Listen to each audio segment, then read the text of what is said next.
Chiniot DHQ अस्पताल में jelly medical के धंधे से शहरी सरापा एहतजाज। डॉक्टर की रिश्वत की वजह से खानदान इंसाफ से महरूम, इंसाफ के लिए मुतासर खानदान की अपील।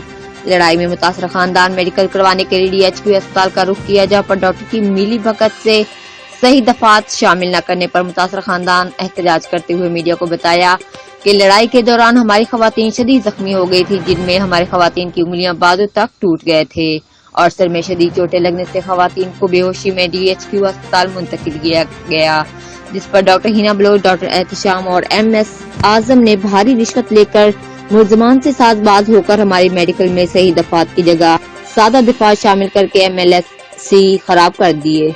रिश्वत की खातिर हम इंसाफ से महरूम कर दिया। मुतासरा खानदान का मजीद कहना था कि मेडिकल बोर्ड में चेक किया जाए और हकाइक पर मेडिकल में दफा शामिल करके नाहिल corrupt lady doctor Hina Baloch, doctor Ehtesham और रिश्वत को MS आजम को नौकरी से फारिग करके कार्रवाई की जाए और हमें इंसाफ फराहम किया जाए। जबकि कुछ अर्सा कबल चनियोट के सियासी और समाजी रहनुमा चौधरी इस्लाम खान ने भी DHQ अस्पताल के डॉक्टर्स और MS के काले कतूस से पर्दा चाक किया था और MS आजम की मिली भगत से जेली मेडिकल का इंकशाफ किया था। शहरियों ने एहतजाज करते हुए डॉक्टर्स को नौकरी से फारिग करके कार्रवाई का मुतालबा किया। रिपोर्ट मैट Suhail, bureau chief, Geo express news, Chiniot.